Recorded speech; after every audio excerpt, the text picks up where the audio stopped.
जयमिल जी, बहुत बहुत स्वागत है आपका मुंबई में।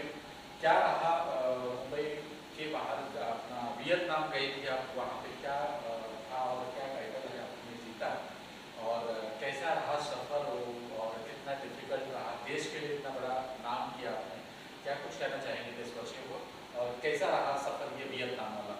जी।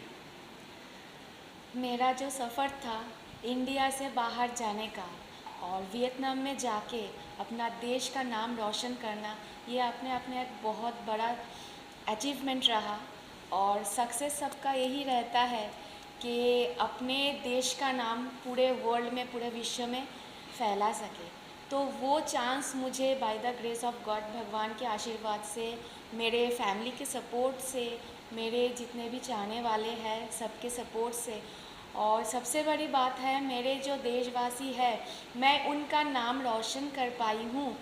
मैं इंडिया का नाम वियतनाम के शहर होचिमिन में जाके वहाँ पे इतना बड़ा जो इवेंट हुआ है, it is the event of Mrs world universe 2024, Mrs world universe 2024, जहाँ का मुझे grand winner, I became the grand winner Mrs world 2024 in Vietnam Ho Chi Minh city.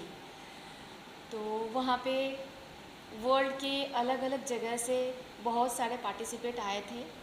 Final round में there was 20, right from Czechs, Germany, China, Hong Kong, Russia, France. India से मैं Mrs category में मैं थी और मिस कैटेगरी में भी और एक थी। जैसे कि हर जगह से, हर एक कंट्री से एक मिसेस कैटेगरी, एक मिस कैटेगरी और एक मिस्टर कैटेगरी, ऐसे 3 लोग गए थे। तो उन सब में जैसे out of 20 people I stood first and I became the grand winner. सफ़र तो बहुत लंबा रहा और कठिन भी रहा। ये एक दिन का सफ़र नहीं था, टोटल 5 डेज़ का सफ़र था। और 4 से लेकर 8 तक, 8 तारीख हमारा ग्रैंड फिनाले हुआ है। शुरू में हमें वेलकम किया गया। वियतनाम बहुत ब्यूटीफुल सिटी है, हमें ग्रैंड वेलकम किया गया वहाँ पे। वहाँ का लोग भी अच्छे हैं, जैसे हमारे देश के लोग बहुत वेलकमिंग हैं हम सबको। जैसे हम सबको ऐसे, जो भी हमारे गेस्ट हैं, यही हमारे कल्चर है कि जो भी हमारे गेस्ट हैं हम उनको ऐसे एज अ गॉड ट्रीट करते हैं, कि वैसे भी हमें वैसा ही ट्रीटमेंट वहाँ पे वियतनाम में भी मिला है। बहुत अच्छे वहाँ का लोग हैं, उन लोगों का स्माइल मुझे बहुत अच्छा लगा। और जैसे इंडिया बहुत पहले ज़माने में, at the time of British rule, जब थर्ड वर्ल्ड थी, पर अब India 6th largest in economy है। तो इंडिया का जो रुतबा है और जो वेलकम मुझे वहाँ पे मिला, आई एम रियली प्राउड। सब लोगों ने इतना अच्छे से ट्रीटमेंट दिया है वहाँ पे, मुझे बहुत प्राउड फील हुआ। और जब भी मैं वहाँ पे गई हूँ, मेरा नाम वहाँ पे हुआ था मिसेस इंडिया। तो लोग जब इंडिया इंडिया इंडिया बोल के मुझे वेलकम कर रहे थे, वो मेरे लिए सबसे बड़ी प्राउड मोमेंट थी। और जैसे कि हम इंडियंस इंटेलिजेंट होते हैं, तो मुझे ब्यूटी विद ब्रेन का सैज भी मिला, अलग से टैग भी मिला, और जो इंटरव्यू राउंड होता है उसमें भी मैं फर्स्ट आई हूँ। तो मुझे बेस्ट इंटरव्यू इंटरनेशनल 2024 का टैग भी मिला है। Apart from that, talent round में मैं आउट ऑफ 7 थर्ड आई थी। तो ऐसे करके शुरू से हमारा जो भी राउंड रहा, टैलेंट राउंड थे, स्विमवेयर राउंड थे, वहाँ पे कोई पाबंदी नहीं था कि स्विमवेयर में वो लोग जैसे बोलेंगे वैसा ही कुछ पहनना है। हम अपने कंफर्ट के हिसाब से अपने कल्चर को बना के रख के वो वाला राउंड कंप्लीट किए हैं। फिर गाउन राउंड था, वेस्टर्न गाउन राउंड था, ट्रेडिशनल राउंड था, जहाँ पे हमें अपना ट्रेडिशन जो है, जो भी हमारा नेशनल कॉस्ट्यूम है, वो हमें पहनना था। तो ऐसे 5-6 राउंड्स रहे, एक एक दिन एक एक राउंड हुआ है और फाइनल डे में सारे राउंड्स एक साथ हुआ है ऑन स्टेज। ओके, सो जब आप जा रहे थे या जब आपका सिलेक्शन हुआ तो कहीं ना कहीं मन में घबराहट थी कि पता नहीं क्या होगा वहाँ पे जाके, कितना चैलेंजेस आए, कैसा चैलेंजेस क्या रहा, और कितनी क्या कुछ शेयर करना चाहेंगे वो जो पल था? चैलेंजेस बहुत बड़ा था, पर मैंने ग्रूमिंग ली थी, क्योंकि वहाँ पे सबको ऑनलाइन ग्रूमिंग भी दिया गया ताकि सब जितने भी पार्टिसिपेट है सब एक तैयारी के साथ जाए। जैसे हम जब कोई भी एग्जामिनेशन में बैठते हैं, हमारा तैयारी रहता है, हम प्रिपरेशन लेके ही जाते हैं, तो वहाँ पे भी हमें ऑनलाइन प्रिपरेशन दिया गया था, तैयारी किया, हमने अपने तरफ से तैयारी किए थे। क्वेश्चन आंसर राउंड के लिए बहुत पढ़ाई करना पड़ा, मुझे लग रहा था जैसे कि मैं यूपीएससी एग्ज़ाम दे रही हूँ, बिकॉज़ कहीं से भी कुछ भी क्वेश्चन पूछ सकते हैं, तो क्वेश्चन का तो कोई लिमिटेशन या बाउंड्रीज नहीं होता है। और फिर fitness is very important, fitness पे ध्यान रखना बहुत ज़रूरी है, because when a person is in fashion field और इन पीजेंट शो, वहाँ पे खुद को रिप्रेजेंट करना पड़ता है। तो जब खुद परफेक्ट रहेंगे तभी दूसरे इंस्पिरेशन, उन इंसान से इंस्पिरेशन लेंगे। तो fitness is very important. Fitness doesn't mean कि आपको बहुत खूबसूरत होना है, आपको एकदम फेयर होना है, आपको बहुत ज़्यादा पतली होनी है, because body shaming is a crime. और ऐसा पीजन शो में बॉडी शेमिंग या आपको एकदम परफेक्ट होना है ऐसा नहीं रहता है, क्योंकि हम हाल ही में ही देखे हैं मिसेस यूनिवर्स, मिसेस वर्ल्ड जो भी है अभी वेलकम कर रहे हैं डार्क स्किन, वेनेजुएला से भी मिसेस यूनिवर्स कई बार बने हैं, प्लस साइज़ भी इस बार आए थे। तो ऐसा नहीं है, मैं बस सबको यही बोलना चाहूँगी, जैसे जो स्पेशली जो औरत है वो लोग यही सोचते हैं कि क्योंकि हमारे मतलब एक कल्चर में वही रहता है कि जो खूबसूरत है वही वेलकम, उसको ही वेलकम मिलता है। ऐसा नहीं है, खूबसूरती अपने अंदर से होता है, बाहर की खूबसूरती it's important, not as important कि आप किसी से मिल भी ना सको, आप अपने अपने डिप्रेशन में जाओ, because what's you got inside, भगवान ने जो आपको दिया है, अगर आप अंदर से खूबसूरत हो तो वो आपके चेहरे में ऑटोमेटिकली दिखेगा।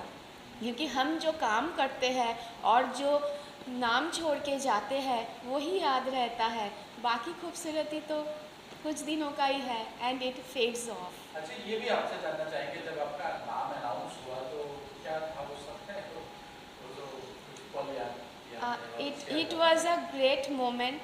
घबराहट तो ऑब्वियसली था, क्योंकि इतने सारे कॉन्टेस्टेंट थे, सब अपने आप में एकदम परफेक्ट थे, सब मैंने भी जितना मेहनत की सब ने अपने अपने भी उस हिसाब से मेहनत किए, तो टेंशन तो था ही, पर खुशी भी था कि उससे पहले जैसे मुझे क्वेश्चन आंसर राउंड में मैं विनर बनी, तो उस चीज़ का खुशी तब मन में थोड़ा हो रहा था कि हाँ मुझे इंटेलिजेंस का विनिंग टैग मिला है। पर हम जब भी कोई कंपटीशन में कोई भी जाते हैं खुद को विनर देखने के लिए इसी चाहत में ही जाते हैं। तो जैसे I am very much inspired by the book Secret by Rhonda Byrne, जो हमें ये सिखाता है कि if you wish something from the core of your heart, then the whole universe comes to make it fulfil. और ये dialogue हमारे शाहरुख खान जी ने भी बहुत अच्छे तरीके से हम सबको समझा के गए हैं कि जब आप पूरे शिद्दत से कुछ चाहते हो तो पूरे कायनात एक हो जाते हैं आपको उस चीज़ों से मिलाने के लिए। तो मैं वही मतलब एकदम ठान ली थी कि हाँ मुझे जीतना तो है ही, पर हाँ एक डाउट और एक लक सभी रहता है, डर भी रहता है, अगर हो ना हो जो negative, because we are human being, कितना भी हम पॉजिटिव सोच लें तो एक ऑफ द माइंड कुछ तो चलता ही है। तो सब कुछ मिला के और बस वही था कि हाँ 1.4 बिलियन पीपल को मुझे प्राउड फील कराना है, तो मुझे जीतना तो है ही। और फिर जब मेरा नाम अनाउंस हुआ, it was like dream come true. So that is तो इट। वियतनाम से क्या लेकर लौटी है मुंबई या मुंबई की धरती या हिंदुस्तान की धरती पर, और क्या लेकर आई हैं वहाँ से, क्या कुछ शेयर करना चाहिए क्या अपने दर्शकों को या इंडियन दर्शकों को वियतनाम से सबसे अच्छी चीज़ जो है वहाँ पे लोग, कोई भी आप इंटरेक्ट करती हो ऐसे मतलब मिलते हो, दे स्माइल सो ब्यूटिफुली, वो मुझे बहुत अच्छा लगा। हर कोई मतलब हम रास्ते से भी जाते हैं, जाना पहचाना अननोन तो सब लोग है, सब लोग एक दूसरे के साथ इतना अच्छा एक्सचेंज करते हैं, द स्माइल, तो वो मुझे बहुत अच्छा लगा वियतनाम के। बाकी सब अपने अपने देश में, हम सब ह्यूमन बीइंग हैं आफ्टर ऑल, तो सभी अच्छे हैं, वो लोग भी अपने तरीके से अच्छे हैं, हम लोग भी हमारे तरीके से अच्छे हैं। और ऐसे तो कोई मतलब अननेसेसरी तो कोई किसी का दुश्मन है नहीं, तो एवरीथिंग इज़ वेरी वेलकमिंग उन लोगों, और बहुत हेल्पफुल है। वहाँ का क्लाइमेट हम जैसा ही है, ट्रॉपिकल कंट्री है तो क्लाइमेट हम जैसा ही है, तो एडजस्टमेंट में बहुत ज़्यादा प्रॉब्लम हुआ नहीं है। वहाँ का फूड मुझे बहुत अच्छा लगा, वहाँ का लैंडस्केप बहुत ब्यूटीफुल है, तो बहुत सारे खुशियाँ, बहुत सारे यादें, बहुत सारे फ्रेंड्स बना के आए हैं। अगले बार जब वियतनाम जाएंगे तो इतना तो दिमाग में रहेगा कि हाँ वहाँ पे मेरा कुछ दोस्त है, और वो लोग भी इतना उन लोगों के दिमाग में है कि हाँ इंडिया में भी अगर हम जाएंगे तो ऐसे ही वी वोंट गेट बिविल्डर्ड, कोई तो है हमारा दोस्त वहाँ पे, एक कॉल पे हम भी हाजिर हो जाएंगे।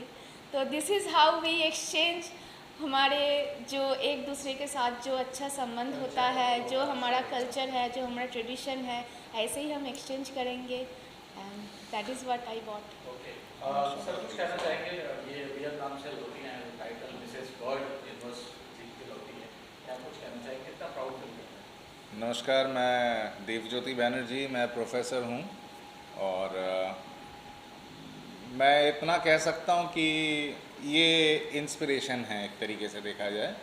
हम एक दूसरे को बहुत बचपन से जानते थे और आज के डेट में हम लोग लगभग 14-15 साल हम लोगों का शादी हो रखे हैं और हम एक दूसरे को लगभग 24-25 साल से जानते हैं। और इनका जो step by step grow up है, मतलब एक छोटी सी लड़की से 11th-12th से जा कर के जब फैमिली में गई, फिर नए नए बहुत सारे चैलेंजेस आए इनके लिए, उनको हैंडल करना, और फिर कई बार जो एडजस्टमेंट के गलतियां होते हैं वो सब के बाद में भी खुद को कूल रखना। और फिर जब ये मौका आई कि भाई अपने आप को कहीं पर तो एक्सप्रेस किया जा सकता है, कोई प्लेटफॉर्म मिल रहा है जब, तो मैंने देखा है इनको, मतलब एक हाथ में बच्चे को लेकर के इधर दूसरे हाथ से खाना पकाना, मतलब कि बच्चे का रोना धोना संभाल करके भी अपना ग्रूमिंग करते हुए देखना है इनको। तो ये सारी चीज़ें मैं एक तरीके से अपने अंदर से कह सकता हूँ कि अगर कोई झिलमिल को थोड़ा सा फॉलो करें, इंडिया के जितने सारे नारी शक्ति हैं जिनके अंदर में एक ठो ख्वाब है कि हमारा भी कोई परिचय हो, हम भी अपना परचम लहराएं, इंडिया के नाम को, भारतवर्ष के नाम को दुनिया के सामने और भी आगे ले जा सकें, आप ज़रूर कर सकते हैं, आप ज़रूर कर सकते हैं। हम खुद एक मिडिल क्लास फैमिली से बिलोंग करते हैं जी। अब रही बात, एक मिडिल क्लास फैमिली में बहुत सारे चैलेंजेस रहते हैं, उसके अलावा भी किसी एक लड़की जो गृहवधू हैं, घर की बहू हैं, जिनको सारा कल्चरल, सारा फैमिली का, सारा बच्चों का, उनके पढ़ाई लिखाई का, सारा चीज़ों को संभालने के बावजूद भी वो अगर अपने मन के वो जो भरोसा है, हौसला है, दम है, वो रख सकते हैं, तो ये आप लोग भी कर सकते हो। और हम लोग सब मिल कर के, मैं देवज्योति बैनर्जी, झिलमिल बैनर्जी, यहाँ पर जितने भी सारे मीडिया पर्सन्स हैं, शायद ये मेरा इतने बात को आगे बढ़ाएंगे कि अगर हम सब सारे भेदभाव को भूल करके इकट्ठा मिलकर के आगे बढ़ें तो भारतवर्ष देश का सर्वश्रेष्ठ देश माना जाएगा, और इसमें कोई संदेह नहीं है। और एक चीज़ याद रखिएगा, मतलब कर्मा टेल्स यू, कर्म जो आप अच्छा करेंगे ना उसका अच्छा फल मिलेगा। हो सकता है कहीं ना कहीं पर कुछ ना कुछ डिफ़िकल्टीज हों ज़िंदगी में, पर आपको उसका सही एफर्ट अगर है आपके अंदर में, वो शिद्दत है, अगर आपके अंदर वो ऑनेस्टी है, आपके अंदर वो कंसिस्टेंसी है, तो आपका गुड रिजल्ट आएगा ही आएगा। ये हम दोनों एक आपस के साथ में कह सकते हैं कि मैं जानता हूँ और ये भी जानते हैं कि मैं भी किस लेवल से, स्ट्रगलिंग लेवल से आकर के आज एक इंटरनेशनली एक्लेम्ड प्रोफेसर हूँ। Any how, I am not bragging my self, मुझे माफ़ करिएगा अगर थोड़ा सा भी ब्रैगिंग रहा मेरे एंड से। ये भी जानना बट चाहेंगे, इसके अलावा भी कुछ सोशल वर्क पे इन्होंने बहुत हाँ, फोकस किया हुआ है। तो हाँ। अगर वो कहा जाए, मैं थोड़ा सा इस चीज़ को डिस्कस करता हूँ, तो हम लोगों के 3 मेजर इफ़ेक्ट्स हैं, और इसके साथ में हम लोग और लोगों को जोड़ना चाहते हैं। मेरा प्राइमरी एफर्ट था कि इंडिया में इतने सारे टैलेंट्स हैं जो पर्टिकुलर एक एज ग्रुप में अपने हाइप में जाते हैं, छोटे बच्चे को और एकदम बुजुर्ग को।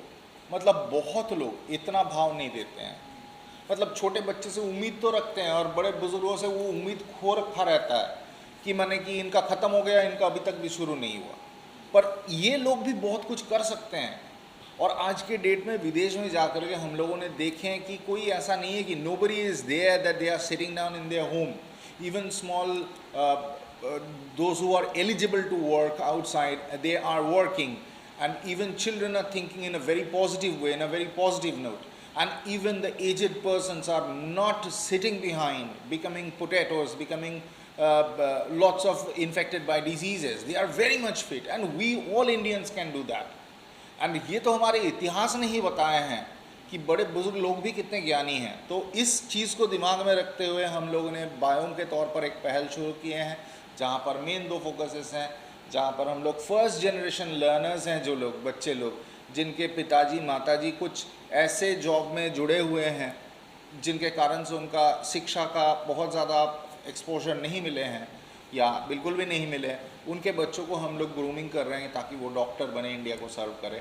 और बच्चों जो बुज़ुर्ग इंसान हैं जो कि पहले ज़माने में बहुत टैलेंटेड हुआ करते थे, एज के साथ में आने के बाद में उनका वो टैलेंट तो है पर एक्लेमेशन नहीं है, कोई उनको भूल चुके हैं, तो उनको हम लोग प्रोत्साहित कर रहे हैं ताकि आंटी जी अंकल जी आप लोग ये अपने हाथ का कला शिल्प बना सकते हो, तो वो लोग बना रहे हैं। They are very happy, they don't want money, they want their engagement, they want their happiness, and we are trying to do that. We are trying to give love to people, और इन लोगों के बच्चों के भी और बड़ों के भी पूरे आशीर्वाद हैं, भगवान के आशीर्वाद हैं और आप लोगों के आशीर्वाद हैं, जिस कारण से हम लोग बहुत ही छोटे छोटे कदम रखते हुए आगे बढ़ रहे हैं, और आगे भी हाथ जोड़ करके हम चाहेंगे कि आप लोगों का आशीर्वाद हमारे ऊपर बरकरार रहे। बहुत बहुत धन्यवाद, आपकी सारी शुभकामनाएं पूरी हो। धन्यवाद। Thank you so much.